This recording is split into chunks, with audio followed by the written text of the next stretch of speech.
My new normal is, when I get out of bed, it takes me about an hour to, sometimes it takes 10, 15 minutes for a normal person to get, active and going.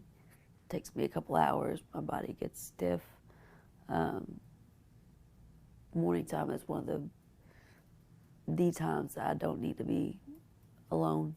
I'm still a fall hazard, still fall risk, but just the amount of pain every day it's still there.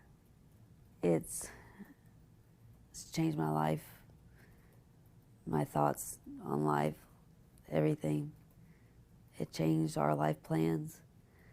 Well, we had planned on having kids through IVF, and now we don't think it's really safe. So that's been one of the things I've wanted my whole life, is to have a family. And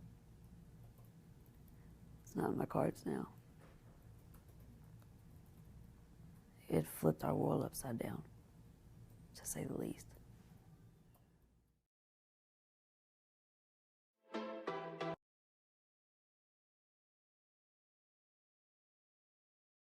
Can a trip to the chiropractor cause a stroke? 2 Kentucky women say yes. By Andrew Wolfson of Louisville Courier-Journal. Amber Burgess, then 33, had never set foot in a chiropractor's office when she went to Dr. Adam Fulkerson's Heartland Family Chiropractic in Elizabethtown on May 18, 2020. In contrast, Becca Barlow, 31, had seen Dr. Leah Wright at Louisville Family Chiropractic 29 times for adjustments over 3 years when she went there on January 7, 2019, seeking relief for nursing mother's neck. Both say they will never see a chiropractor again. That visit was my first and last, said Burgess, a former utility bucket truck assembler. In separate lawsuits, they claimed they suffered strokes after their adjustments. Barlow, herself a nurse, said she realized she was having one before she even left the office and told Wright's staff to call 911. Citing studies on human cadavers and other research, chiropractors claim adjustments are physically incapable of causing tears to arteries that in turn cause strokes by blocking the flow of blood to the brain and other organs. In an opening statement in the trial of Barlow's suit last March, attorney John Floyd Jr., counsel for Wright and the National Chiropractic Mutual Insurance Company, said no one has ever proved adjustments cause the tears, known as dissection, only that there is an association between them. We associate the crowing of roosters with sunrise, he told the jury. But that doesn't mean roosters cause the sun to come up. Floyd also cited studies he said prove that when a patient strokes out immediately after adjustments, like Barlow, it is because they already were suffering from artery injuries when they sought treatment from their chiropractor. A $1 million decision. Louisville attorney Brian Clare, who represents both Barlow and Burgess, previously settled 2 cases in Jefferson County and has another suit pending in Warren Circuit Court. He said in an interview that every time chiropractors perform adjustments on the neck, they are playing with fire.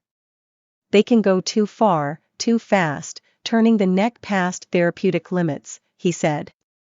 The jury in Barlow's case emphatically rejected the chiropractic profession's defenses. We found those claims to be unbelievable, said jury foreman Joseph Tucker, a lawyer, who noted Barlow had no symptoms before her adjustments. By a 9-3 vote, the jury awarded her $1,030,900, including $380,000 in medical expenses and $750,000 for pain and suffering. Witnesses testified that Barlow fell off the table and vomited almost immediately after her adjustment, showing classic stroke symptoms, including vertigo, dizziness, numbness, and nausea. She lost consciousness, had to be intubated in an ambulance, then raced to Norton Brownsboro Hospital, where she underwent emergency surgery to restore the flow of blood to her arteries and save her life. 3 of the 4 arteries in her had been dissected. Wright testified that she did the adjustment on Barlow like every other she had performed in her 17 years of practice. but Barlow's experts said Wright used excessive force in turning her neck and violated the accepted standard of care. Barlow said she still suffers psychologically from her stroke but is almost completely recovered physically. Second Kentucky case heading to trial. Burgess, in Elizabethtown, has not been so lucky. She suffered a stroke in her spine that her expert, Dr. Lewis Kaplan, a neurology professor at Harvard University, said also was caused by her cervical manipulations. Kaplan says he's cared for more than 15,000 stroke patients over 45 years. Fulkerson has denied liability. His lawyer, James Groman, said he couldn't comment because the case is pending. Trial is set for August 28, 2023, in Hardin Circuit Court. Kaplan said in a report that Burgess's stroke left her with partial but permanent paralysis in her arms and legs. She uses a wheelchair and walker with wheels to get around. Her husband Daniel, her primary caretaker, wheeled her into Claire's Main Street office for an interview. Her injuries have turned her life upside down. She said she can't work, can't drive, and that while she can dress herself, it takes hours to get ready. She misses motorcycle rides she used to take with her husband and fears they will have to give up their plans to have a baby. It is too risky, she said. Daniel Burgess said his wife has stayed strong but is embarrassed to be seen in public and sometimes still cries herself to sleep at night. Conflicting studies. By any measure, strokes associated with adjustments are rare, although their incidence is disputed. The American Chiropractic Association says eyes arteries are damaged in only 1 to 3 adjustments out of 100,000. But a 2001 report in the New England Journal of Medicine estimated dissections occur in 1 of 20,000 adjustments. And Dr. Alan Braffman, an Atlanta chiropractor, has said they occur more often than that. Braffman wrote that he's consulted in 1,100 cases, including Barlow's, and found in most of them, chiropractors were at fault, causing vascular damage that is a tragic, life-altering situation for all parties involved. Wright's experts themselves divulged they had been retained in 200 cases, according to Claire, which he said suggests chiropractic-related strokes are more common than suspected. A survey at Stanford University in 2008 of 177 neurologists found 55 had patients who suffered strokes after seeing chiropractors, while a 2018 study in West Virginia found 1 in 48 chiropractors experienced such an event. Physicians and chiropractors have fought for decades over whether manipulations can cause artery dissections and strokes. The war of words was set off in part by the death of teenager Lori Jean Mathieson, who suffered a massive stroke on her chiropractor's table in Saskatoon, Canada, and died 3 days later on February 4, 1998. Neurologists and other physicians point to a 2001 study in stroke of 582 stroke patients that found they were 5 times more likely to have seen a chiropractor in the previous 5 days before their artery dissection than a control group without such injuries.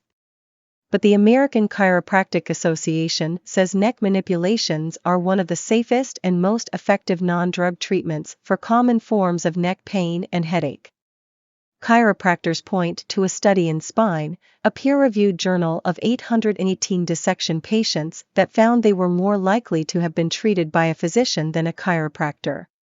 Chiropractic experts also say arteries can dissect spontaneously in patients who have pre-existing arterial disease, or even result from everyday activities, such as turning the head while driving or from a vigorous shampooing at a salon.